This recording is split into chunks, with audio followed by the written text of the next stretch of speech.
10 नभेम्बर बृहस्पतिबारखालि हादोरसा सोरखारनि गिबि मन्थ्रि डक्टर हिमन्त बिश्व शर्मानि मासि सामलायनायाव केबिनेट जथुम जालाङो। केबिनेट जथुम जोबनायनि उनाव मन्थ्रि जयन्त मल्ल बरुवा आरो बिमल बराया खौरांगिरि मेलनि गेजेरजों केबिनेट जथुमाव लानाय माखासे बिथांखिफोरखौ फोरमायो। 10 नभेम्बर बृहस्पतिबारखालि जालांनाय केबिनेट बिथांखि बायदियै आसामनि सोलोंथाइ बिफाननि सेबा आरो काउन्सिल मोननै बर्डखौ सरजाबनानै Assam state school education board मुङै मोनसे खालामनायनि थांखि लानाय जायो होनना मन्थ्रि जयन्त मल्ल बरुवाया बुङो आरो आसाम सोरखारनि बाजेट जथुमखौ फैगौ 5 फेब्रुवारि खालाराव खालामनायनि बिथांखि लानाय जायो होननानैबो फोरमायो। बेजों लोगोसे मिसिं अट'नमास काउन्सिलनि सिंनि गं 10 जिल्लाखौ मिसिं हारिनि फोरबो आलि आइ लिगांखौ सोरखारि बन्द फोसावनायनि बिथांखि, खासि जयन्तिया डेभेलपमेन्ट काउन्सिल दानायनि बिथांखि, लोगोसेनो आसामनि गं 9 जिल्ला फारियै मरिगाव, कामरुप मेट्र', कामरुप, गवालपारा, लखिमपुर, सनितपुर, दरं आरो तिनिसुकियानि हा गैजायै थागिबि हारिनि सा 3572 सुबुंनो हानि पाट्टा होनायनि बिथांखि लानाय जायो होनना मन्थ्रि बिथाङा खौरांगिरि मेलनि गेजेरजों फोरमायबावो। गुबुन फारसेथिं आसामनि दाब दाब जायगायाव फालिबोनाय राज फोरबो आफादनो अनसुंथाइ होनायनि बिथांखि मैयानि जालांनाय केबिनेटआव लानाय जायो होनना मन्थ्रि बिमल बरुवा बिथाङा फोरमायनायजों लोगोसे 3 बोसोर राज फोरबो फालिनाय आसामनि मोन 1900 फालिथाय आफादनो 25,000 राङै अनसुंथाइ होनाय जागोन होनना खौरांगिरि मेलनि गेजेरजों बुङो। সাংবাদিক বন্ধুসকল, খন্তেক সময় আগতে আমাৰ কেবিনেট শেষ হ'ল। কেবিনেটত কেইবাটাও অত্যন্ত গুৰুত্বপূৰ্ণ সিদ্ধান্ত লোৱা গৈছে। তাৰ ভিতৰত এটা সিদ্ধান্ত হ'ল শিক্ষা বিভাগৰ, যে আপোনালোকে জানে যে অসমত বোৰ্ড অফ ছেকেণ্ডেৰী এডুকেশ্যন আৰু Assam higher secondary education council, এই দুখন বোৰ্ড, এখনে মেট্ৰিকুলেশ্যন, এখনে হায়াৰ ছেকেণ্ডেৰী চাৰ্টিফিকেশ্যন, দুখন বোৰ্ড আছিল আৰু এই দুয়োখন বোৰ্ডকে একেলগ কৰি আজিৰ কেবিনেটে Assam state school education board, Assam ৰাজ্যিক স্কুলীয়া শিক্ষা বোৰ্ড বা Assam state school education board নামেৰে মাৰ্জ কৰি এখন বোৰ্ড হিচাপে কৰাৰ সিদ্ধান্ত গ্ৰহণ কৰিছে। গতিকে এতিয়াৰ পৰা সেবা বা হায়াৰ ছেকেণ্ডেৰী কাউন্সিল হিচাপে দুখন বোৰ্ড নাথাকিব, এখনেই বোৰ্ড হ'ব, যিখন Assam state school education board নামেৰে সকলোৱে পৰিচিত হ'ব, ASSEB, Assam state school education board. গতিকে এইটো এটা অত্যন্ত গুৰুত্বপূৰ্ণ সিদ্ধান্ত। ঠিক তেনেদৰে আজি কেবিনেটে সিদ্ধান্ত লৈছে যে এই বছৰৰ বাজেট সেচনটোত আমাৰ অসম বিধানসভাৰ বাজেট অধিৱেশন অহা ফেব্ৰুৱাৰী মাহৰ 5 তাৰিখৰ পৰা কৰাৰ সিদ্ধান্ত গ্ৰহণ কৰিছে। গতিকে ফেব্ৰুৱাৰী মাহৰ 5 তাৰিখৰ পৰা বাজেট অধিৱেশন হ'ব আৰু আজি কেবিনেটে এই বাজেট অধিৱেশন কৰাৰ কাৰণে সিদ্ধান্ত গ্ৰহণ কৰিছে আৰু এই সম্পৰ্কে আমাৰ অধ্যক্ষ মহোদয় জনাব আৰু ৰাজ্যপালৰ সন্মতি সাপেক্ষে ইয়াৰ নটিফিকেশ্যন ইছ্যু হ'ব। ঠিক তেনেদৰে আপোনালোকে জানে যে অসমৰ 10খন জিলা মিচিং জনবসতি আছে। এই মিচিং অট'নমাছ কাউন্সিলৰ অন্তৰ্গত এই 10খন জিলাত আলিয়া লিগাঙৰ চৰকাৰী বন্ধৰ দিন হিচাপে ঘোষণা কৰিছে আৰু আজি কেবিনেটে সিদ্ধান্ত লৈছে। এই জিলাকেইখন হ'ল ধেমাজি, উত্তৰ লখিমপুৰ, শোণিতপুৰ, বিশ্বনাথ, গোলাঘাট, শিৱসাগৰ, যোৰহাট, ডিব্ৰুগড়, তিনিচুকীয়া আৰু মাজুলী। এই 10খন জিলাত আমাৰ মিচিং অট'নমাছ কাউন্সিলৰ এৰিয়া আৰু মিচিং অট'নমাছ কাউন্সিলৰ এৰিয়াৰ এই 10খন জিলাত চৰকাৰী বন্ধ, আলিয়া লিগাঙৰ দিনাখন চৰকাৰী বন্ধ ঘোষণা কৰা হৈছে। আপোনালোকে জানে যে কেইদিনমান আগত আমি অন্ন সেৱা সপ্তাহ বা আমাৰ যিটো পাব্লিক ডিষ্ট্ৰিবিউশ্যন চিষ্টেমত আমাৰ NFSA, national food security actor অধীনত যি চাউল বিতৰণ হৈছিল, তাৰ কাৰণে আমি এটা দিন নিৰ্ধাৰণ কৰিছিলোঁ। কাৰণ এই এটা সপ্তাহ নিৰ্ধাৰণ কৰিছিলোঁ যে এই সপ্তাহটোৰ ভিতৰতে চাউল ডিষ্ট্ৰিবিউশ্যন হ'ব লাগিব। এই সপ্তাহটোৰ অকণমান সাল সলনি কৰা হৈছে। আগতে আছিল 10 তাৰিখৰ পৰা 10ৰ পৰা 16 তাৰিখলৈকে, 10 তাৰিখৰ পৰা 16 তাৰিখলৈকে অন্ন সেৱা সপ্তাহ হিচাপে অন্ন বিতৰণৰ কথা কোৱা হৈছিল। নেশ্যনেল ফুড ছিকিউৰিটি বা ৰাষ্ট্ৰীয় খাদ্য সুৰক্ষা আইনৰ অধীনত যি বিনামূলীয়া চাউল বিতৰণ কৰা হয়, এই চাউল বিতৰণটো সেই সপ্তাহটোত কৰা কথা কোৱা হৈছিল তাক আজিৰ কেবিনেটে অকণমান সংশোধনী কৰি 1 তাৰিখৰ পৰা 10 তাৰিখলৈ কৰিছে 10 দিনৰ কাৰণে কৰিছে যে অকণমান আগতে 7 দিনৰ আছিল এতিয়া 10 দিনৰ কাৰণে কৰিছে এইটো হ'ল 1 তাৰিখৰ পৰা 10 তাৰিখলৈ প্ৰত্যেক মাহৰ 1 তাৰিখৰ পৰা 10 তাৰিখলৈকে কণ্ট্ৰল দোকানী বা আমাৰ সুলভ মূল্যৰ দোকানীসকলে ৰাইজৰ NFSA উপভোক্তাসকলৰ বিনামূলীয়া চাউল বিতৰণ কৰিব লাগিব 1 তাৰিখৰ পৰা 10 তাৰিখলৈকে যিটো আগতে 10ৰ পৰা 16 আছিলে 10ৰ পৰা 16 সলনি 1ৰ পৰা 10 তাৰিখলৈ ভিতৰত বিতৰণ কৰিব লাগিব আৰু তাৰ আগৰ মাহৰ মানে এই মাহৰ বিতৰণৰ কাৰণে প্ৰিভিয়াছ আগৰ মাহটোৰ 20ৰ পৰা 30 তাৰিখৰ ভিতৰত অনুমোদন কৰা FCR পৰা লিফটিং কৰা এই কামখিনি কৰিব লাগিব মানে 20 তাৰিখৰ পৰা 30 তাৰিখৰ ভিতৰত তেওঁলোকৰ চেংচন অনুমোদন লোৱা তাৰ পৰা FCR পৰা লিফটিং কৰা কামখিনি কৰিব আৰু 1ৰ পৰা 10 তাৰিখলৈ তেওঁলোকে ৰাষ্ট্ৰীয় খাদ্য সুৰক্ষা আইনৰ অধীনত যিসকলে বিনামূলীয়া চাউল পায় তেওঁলোকক এই চাউল বিতৰণ কৰিব লাগিব গতিকে ৰাইজে 1ৰ পৰা 10 তাৰিখলৈকে এই বিনামূলীয়া চাউল পাবলৈ উপলব্ধ হ'ব বিনামূলীয়া চাউল পাব আজিৰ অসম কেবিনেটে খাচী জয়ন্তীয়া ডেভেলপমেণ্ট কাউন্সিলৰ গঠনৰ কাৰণে অনুমোদন দিয়ে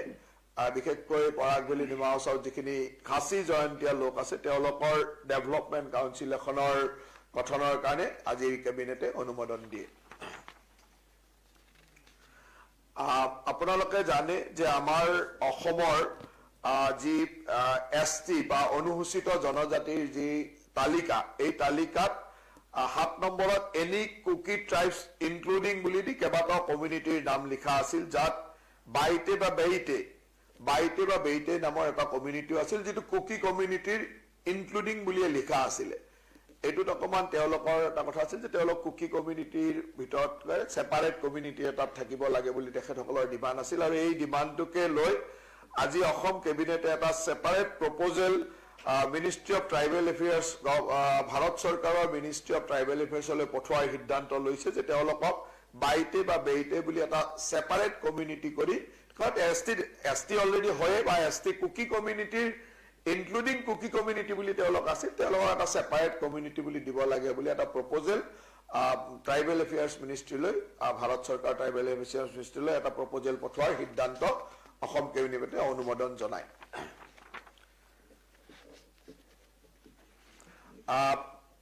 অসমত ইলেক্ট্ৰিক ভেহিকুলৰ মানে চলাচল বৃদ্ধি বা পলিউশ্যন ইত্যাদিৰ ক্ষেত্ৰত ইলেক্ট্ৰিক ভেহিকুলৰ যথেষ্ট উপকাৰিতা আছে বা আমি ইলেক্ট্ৰিক ভেহিকুলক প্ৰমোট কৰাৰ স্বাৰ্থত এই তেওঁলোকৰ যিটো ৰেজিষ্ট্ৰেশ্যনৰ ৰেভিনিউ তাক আমি 2% কমাই দিয়াৰ 2% কমাই দিয়াৰ সিদ্ধান্ত যিটো 2025 চনৰ 31 মাৰ্চলৈকে আজিৰ পৰা ডেট অফ নটিফিকেশ্যনৰ পৰা 31 মাৰ্চ 2025 লৈ থাকিব য'ত আগতে আমি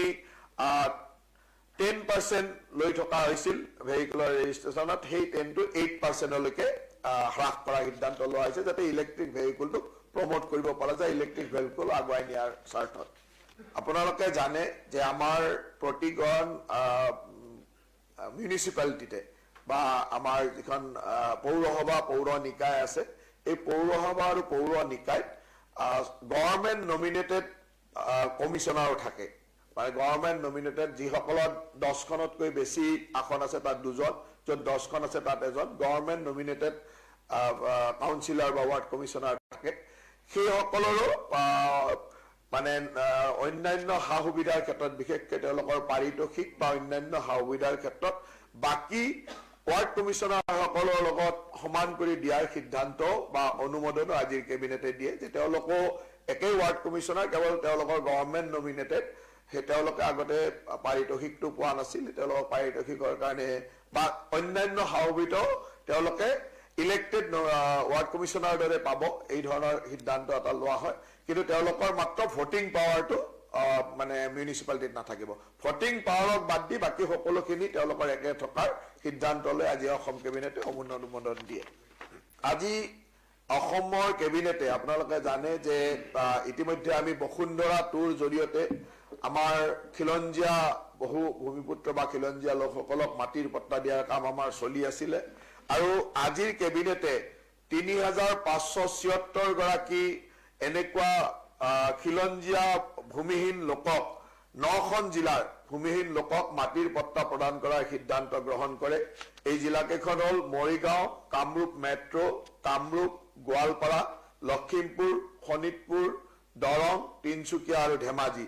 এই 9খন জিলাৰ 3576 গৰাকী লোকক ভূমিৰ পট্টাৰ কাৰণে আজিৰ কেবিনেটে অনুমোদন প্ৰদান কৰে। তাৰ লগে লগে আজি স্কুল এডুকেশ্যন ডিপাৰ্টমেণ্টৰ মানে আমাৰ কেইটামান এমেণ্ডমেণ্ট, বিশেষকৈ ছাৰ্ভিচ শিডিউল 1ত আছাম এলিমেণ্টাৰী এডুকেশ্যন প্ৰভিঞ্চিয়েলাইজ ৰুলৰ কিছুমান সৰু সৰু সাল সলনি বা এমেণ্ডমেণ্ট আনিছে। যেনেকৈ 5% marks secured high school higher senior ছেকেণ্ডেৰীত ইকুইভেলেণ্ট এক্সামিনেশ্যন, তেনেকুৱা কিছুমান সৰু সৰু যিবিলাক ছাৰ্ভিচ ৰুলত আছিলে তেনেকুৱা ধৰণৰ কেইবাটাও এমেণ্ডমেণ্ট। যেনেকৈ 5 মাৰ্কছ NCCৰ কাৰণে দিয়া হৈছিল, NCC চাৰ্টিফিকেট, C চাৰ্টিফিকেটত আগতে বেছি আছিল, এতিয়া 5 মাৰ্কছ এণ্ড 3 মাৰ্কছ B চাৰ্টিফিকেটত। এনেকুৱা সৰু সৰু স্কুল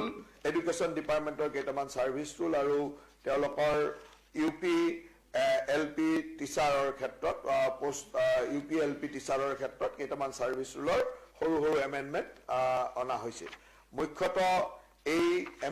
এইখিনি সিদ্ধান্ত আজিৰ কেবিনেটত লোৱা হৈছিলে। তাৰ লগে লগে আমাৰ সাংস্কৃতিক বিভাগৰ মন্ত্ৰী বিমল বৰা ডাঙৰীয়া আপোনালোকৰ জ্ঞাতাৰ্থে জনাব,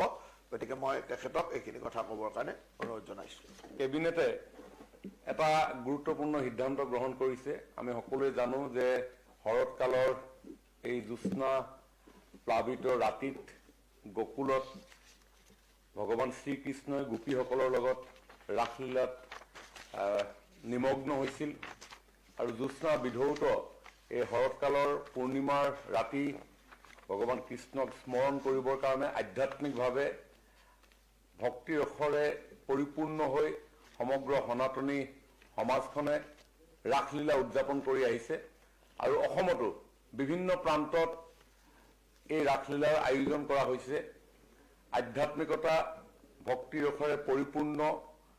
আমাৰ সমাজখন ঈশ্বৰ চিন্তাত নিমগ্ন হোৱা এই পৰিৱেশে আমাৰ মন চিন্তা সদায় পবিত্ৰ কৰি ৰাখে। গুৰুজনাৰ অপূৰ্ব সৃষ্টি নামঘৰ সত্ৰসমূহত বা বিভিন্ন অনুষ্ঠান প্ৰতিষ্ঠানে আজিকালি বিভিন্ন স্থানত ৰাসলীলা উদযাপন কৰি আহিছে। আজি মাননীয় মুখ্যমন্ত্ৰী ডাঙৰীয়াই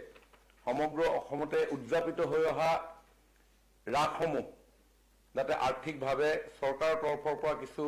সহযোগিতা আগবঢ়াব পৰা যায় তাৰ এক সিদ্ধান্ত গ্ৰহণ কৰিলে। 3 বছৰ পুৰণি যিসমূহ ৰাস আছে অসমত, 3 বছৰ পুৰণি সেই ৰাসসমূহক চৰকাৰৰ তৰফৰ পৰা অতি ভক্তিভাৱেৰে 25,000কৈ টকা